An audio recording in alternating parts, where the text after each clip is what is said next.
I was reviewing inventory reports when my phone buzzed. Instagram notification. Normally I'd ignore it, but the preview showed her profile picture.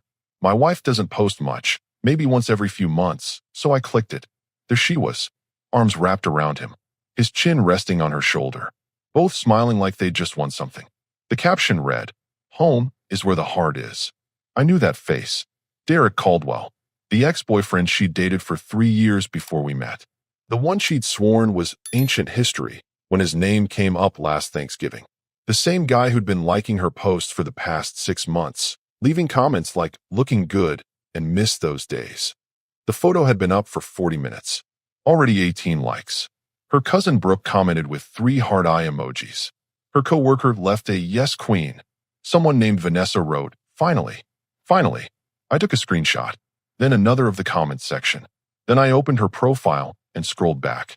3 weeks ago, a photo at Riverside Park. Same jacket he was wearing now.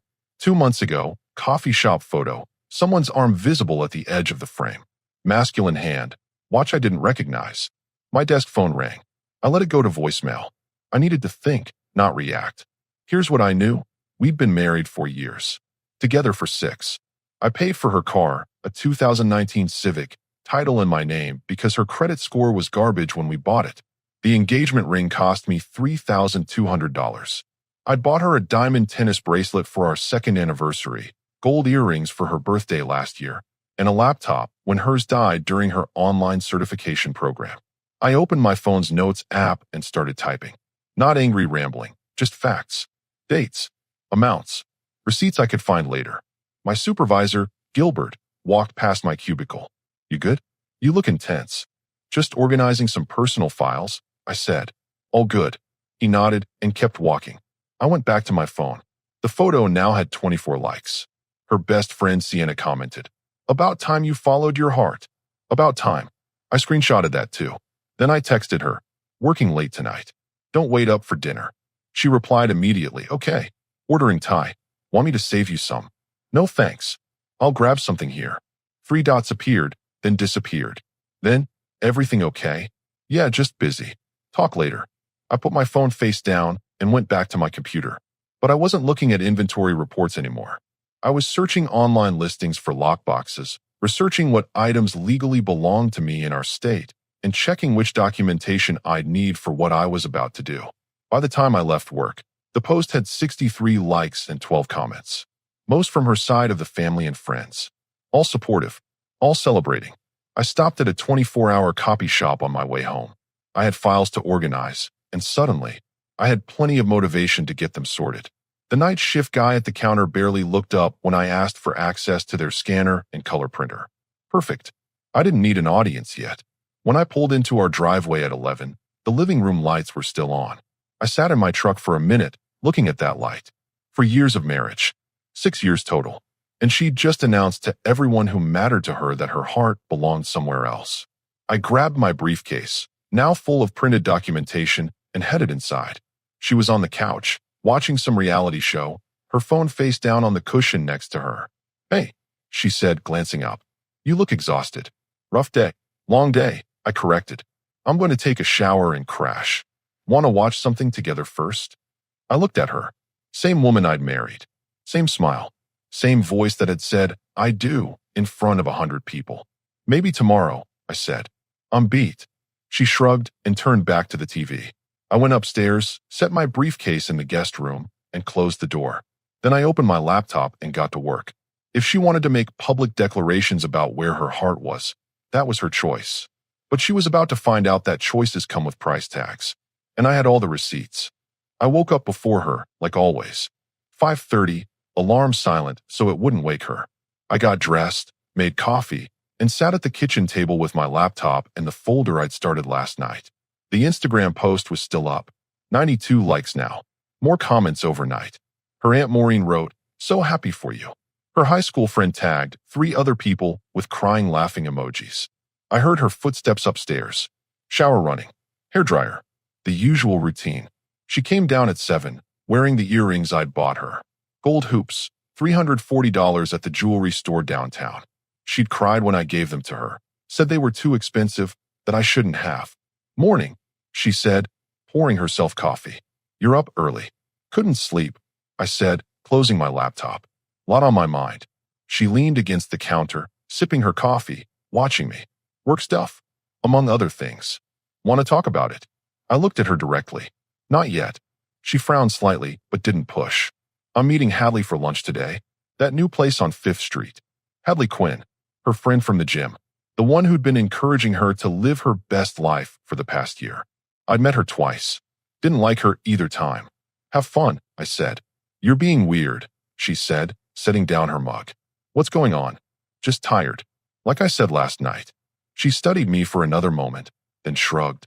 Okay, well, I'll be back around 3. After she left, I went to the garage. Everything I'd bought her over the years was cataloged in my head, but I needed physical proof for what came next. The tennis bracelet was in her jewelry box upstairs. The laptop was on her desk in the spare bedroom. The car was the big one, though. I went to my filing cabinet and pulled the title. My name only. Purchased outright 2 years ago when her previous car died, and she had no savings to replace it. I photographed everything. The title, the receipt from the jeweler, the Amazon order confirmations for the smaller items. Credit card statements showing the charges. I uploaded them all to a cloud folder, then backed them up on a thumb drive. My phone rang. My brother, Clayton. You see her Instagram? He asked immediately. I saw it. Dude, that's messed up. You know who that guy is. Her ex Derek. And she just posted that publicly? With that caption. Clayton's voice went up an octave. What are you going to do? Handle it. That's not an answer. It's the only answer you're getting right now. I said. I'll call you later. Don't do anything stupid. I won't do anything stupid, I promised. But I'm also not doing nothing. I hung up and went back to my documentation. By noon, I had every major purchase itemized, photographed, and verified with receipts. I created a simple spreadsheet listing each item, purchase date, amount spent, and current estimated value. The doorbell rang at 1. I wasn't expecting anyone. Through the peephole, I saw my father-in-law, Gordon. Great. I opened the door. Gordon, can I come in? I stepped aside. He walked into the living room, hands in his pockets, looking uncomfortable. I saw the post, he said finally. Seems like everyone did.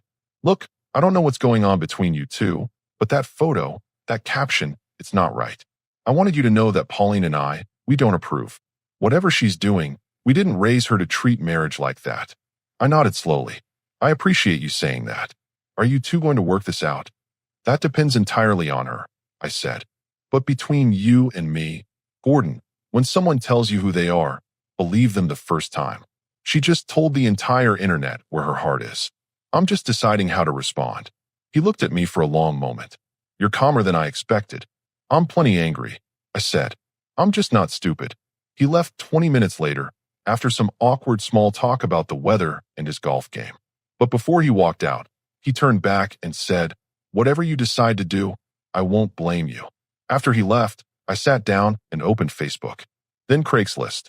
Then 3 local buy and sell groups. It was time to turn documentation into action. I started typing the first listing. Honda Civic 2019, silver, 35,000 miles, clean title. And then I added the part that would change everything. My finger hovered over the post button for maybe 5 seconds. Then I clicked it, and I didn't stop there. The first post went up at 2:15. Honda Civic 2019, silver, 35,000 miles, excellent condition. Title in my name. Then I added the description that mattered. Vehicle used by soon-to-be ex-wife who decided her ex-boyfriend was more interesting than our marriage. Posted their reunion photo on Instagram with home is where the heart is as the caption. Clean title, all maintenance records included. She can find her own ride to see him now. $12,500 or best offer. Marriage over. She chose him. Everything must go. I posted it to Facebook Marketplace, 3 local buy and sell groups, and Craigslist. Then I moved to the next item. Engagement ring. White gold, 14K, 1 carat center stone. Original appraisal included. Bought this for a marriage that lasted until she decided nostalgia was more valuable than commitment. Appraised at $3,200. Will accept best reasonable offer. Tennis bracelet. Gold earrings. The laptop. Each one got its own post with photos and a brutally honest description. I didn't curse, didn't rant, just stated facts with enough context that anyone reading knew exactly why these items were for sale. By 3 o'clock, I had 12 posts live across different platforms. By 3:30, the shares started. My phone buzzed. A message request on Facebook from someone I didn't know. Dude, I'm sorry about what happened. That's rough. Is the bracelet still available? Another notification. Someone shared my car post to a group called Nashville Area Drama.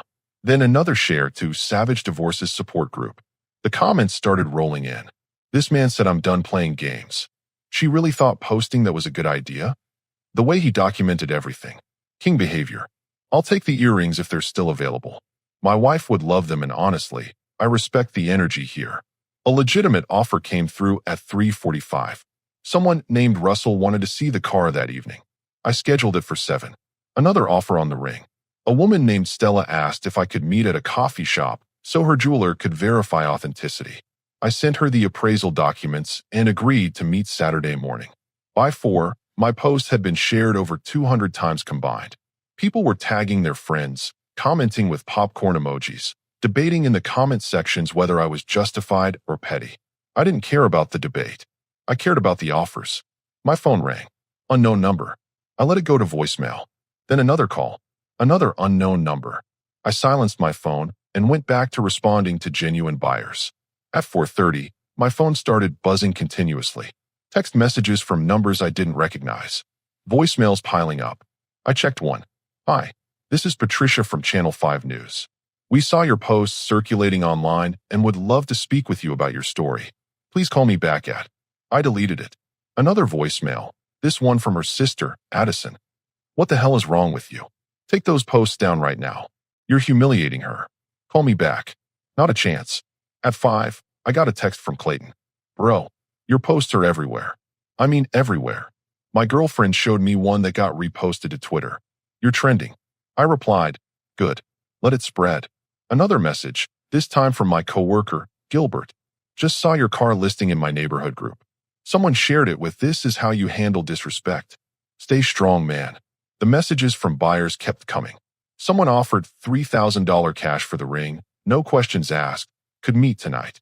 Someone else wanted the bracelet and earrings as a set, offered $800. At 5:45, my phone rang from her number. I stared at it for 3 rings, then answered. Where are you? She asked immediately. Her voice was shaking.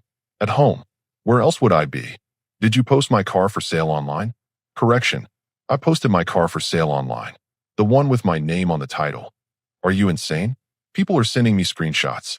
My entire family is calling me. My mom is crying. Funny, I said calmly. When you posted that photo with Derek, you didn't seem concerned about how your family might react.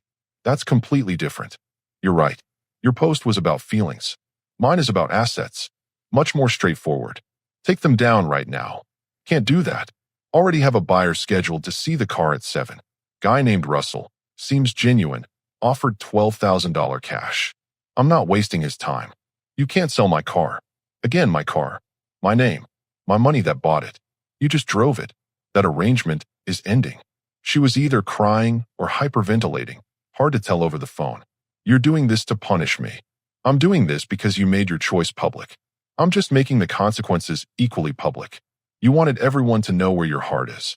Now everyone knows what that decision cost. I'm coming home right now. Don't you dare meet with anyone. I'll be here, I said. But Russell is still coming at 7. You might want to hurry. I hung up and checked my posts again. The car listing alone had been shared over 400 times. Comments were in the hundreds.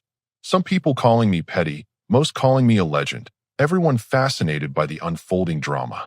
At 6:30, I heard her car pull into the driveway. Our car. My car. Whatever. The front door slammed open. And that's when things got interesting. She stormed into the living room where I was sitting with my laptop, still responding to messages. Her face was red, mascara smudged under her eyes. Take them down. Now. I didn't look up from my screen. Russell just confirmed. He'll be here in 20 minutes. I said take them down. And I said no. She grabbed my laptop. I let her. She stared at the screen, scrolling through the messages. 53 unread. Offers, questions, people asking for updates on what sold. This is insane, she whispered. People are messaging me. My boss saw it. My Aunt Maureen called my mom asking what's happening. Do you understand what you've done? I stood up and took the laptop back from her hands. I understand exactly what I've done. The question is, do you understand what you did? It was just a photo. With your ex-boyfriend. Caption saying home is where the heart is. Posted publicly where everyone we know could see it. Just a photo. I pulled out my phone and showed her the screenshot. 92 likes. 15 comments. Your cousin said, finally. Your friend said, about time you followed your heart. So tell me, what exactly was I supposed to think? You could have talked to me. Like you talked to me before posting it? Like you mentioned you'd been seeing Derek again? Meeting him at parks, coffee shops, letting him back into your life while wearing the earrings I bought you. Her mouth opened, then closed. She hadn't expected me to know about the other meetings. How did you? Your Instagram isn't as private as you think. And when you post someone's arm in a photo, maybe make sure they're not wearing a watch I've never seen you buy me. She sat down on the couch, head in her hands. It's not what it looks like. Then what is it? Explain it to me. Use small words so I understand. Derek and I reconnected a few months ago. We were just talking, catching up. It wasn't physical. We didn't do anything wrong. You posted a photo that announced to everyone who matters in your life that your heart belongs with him. That's not nothing. That's a declaration. I didn't mean it like that. It was just a caption. Words mean things, I said flatly. When you say home is where the heart is while wrapped around another man, people draw conclusions. Your family drew conclusions. Your friends drew conclusions. I drew conclusions. And you know what? You didn't take it down. Even now, it's still up. She pulled out her phone frantically and opened Instagram. Her hands shook as she deleted the post. Too late, I said. Screenshots exist. The internet doesn't forget. Neither do I. The doorbell rang. Russell, right on time. Don't answer that, she said quickly. I walked to the door and opened it. Russell was mid-40s, wearing a Titans cap and work boots. He nodded at me. You the guy with the Civic? That's me. It's in the driveway. She appeared behind me. It's not for sale anymore. There's been a mistake. Russell looked between us, clearly picking up on the tension. The post said it was available. It is, I confirmed. Title's inside. Want to take a look at it first? Stop this right now, she hissed at me. Russell shifted uncomfortably. Look, if this is a bad time. It's not, I said. Give me 2 minutes. I went to my office and grabbed the title, maintenance records, and the spare key. When I came back, she was standing in front of Russell, arms crossed. This is my car. He can't sell it. Title's in my name, I said, showing Russell the document. Bought and paid for by me. She drove it, but it was never transferred to her name. Russell examined the title, then looked at her.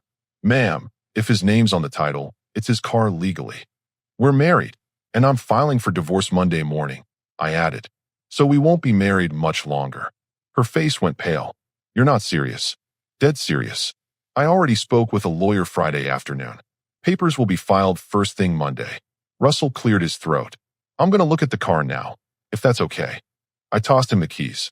Check everything. It's got new tires from March, oil changed last month. All records are in that folder. While Russell inspected the car, she followed me back inside. You spoke to a lawyer? When? Yesterday. Right after I saw your photo.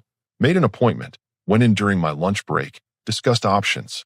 Turns out when your spouse publicly declares their heart belongs somewhere else, you have grounds. I want to fix this. We can go to counseling. No. You won't even try? You didn't try. You made a choice. You posted it. You celebrated it with everyone except me. Now you deal with the outcome. What about everything we built together? I gestured around the room. You mean everything I bought that you used? Because that's what this house is full of.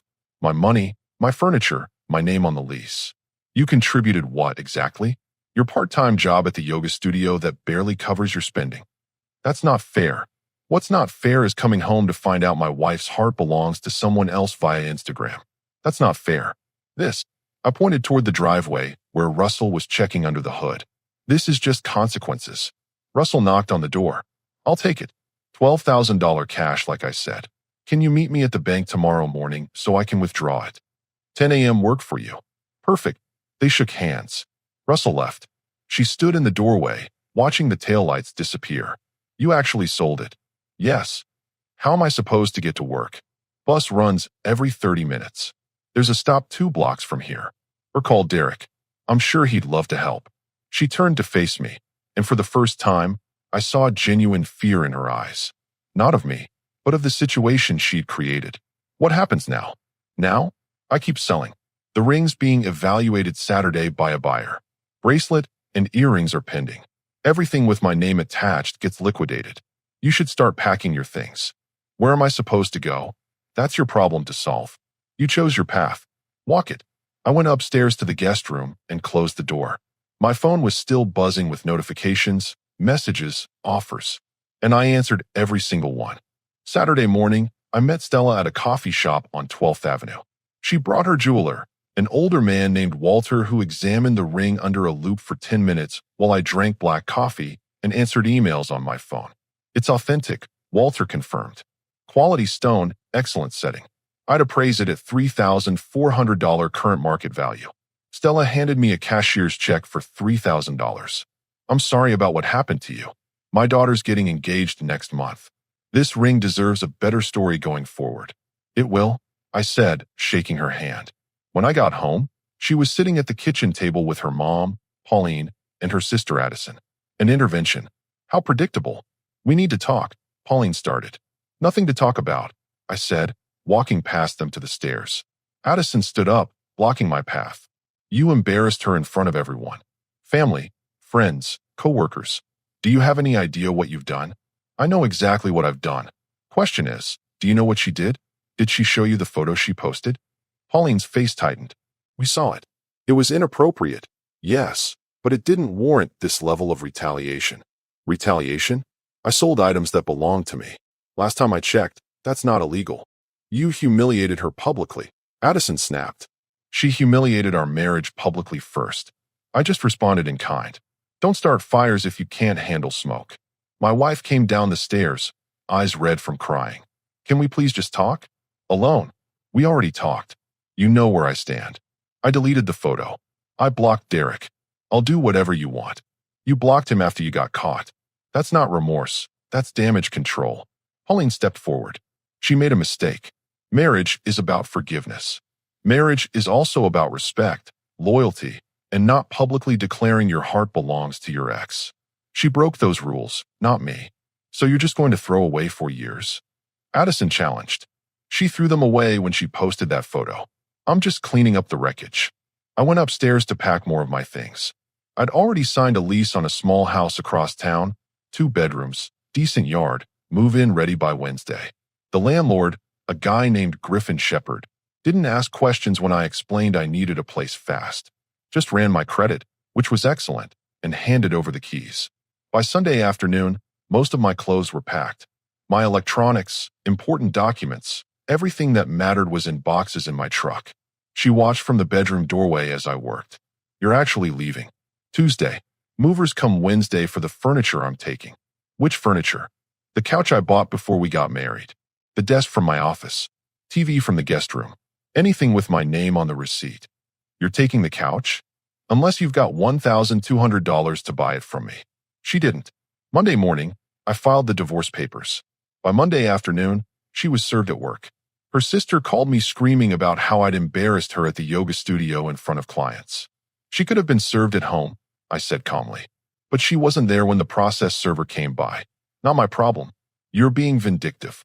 I'm being efficient. There's a difference. By Tuesday, the remaining items had sold. The bracelet went to a woman named Piper for $650.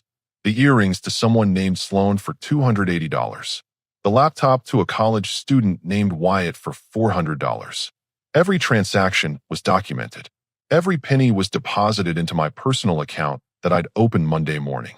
Wednesday morning, the movers arrived at 8. She was already gone, staying at her parents' house. Good.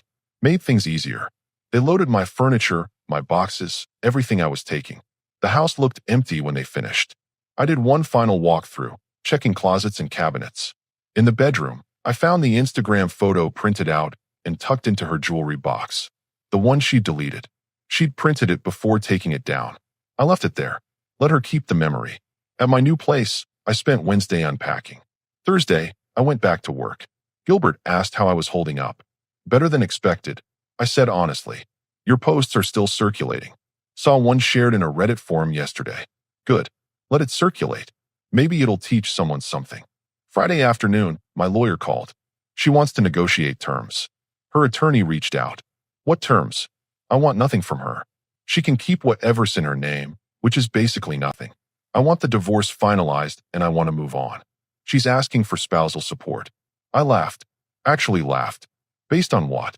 Her part-time yoga job? We were married 4 years. She contributed nothing financially, and she's the one who blew up the marriage. Tell her attorney good luck with that argument. Will do. This should be pretty straightforward. Give it 6 weeks, maybe 8. That weekend, her brother Kyle texted me. I don't blame you for what you did. She messed up, but she's my sister, so I had to try. Good luck with everything. I appreciated that.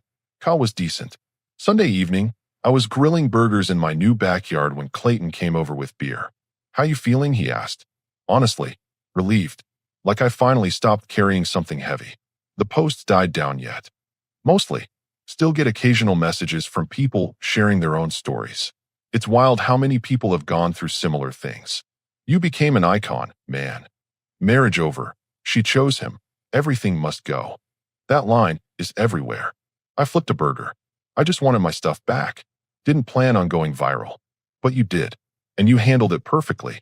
No begging. No drama. Just cold execution. It wasn't cold. I was angry. Still am sometimes. But I wasn't going to let that anger make me stupid. Derek ever reach out? Nope. Disappeared the second things got messy.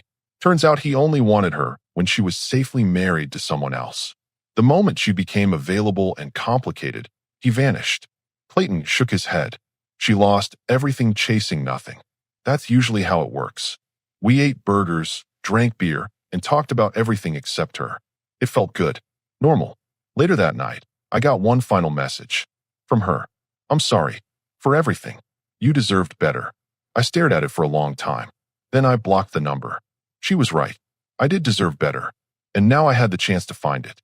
8 weeks later, I sat in a courthouse conference room.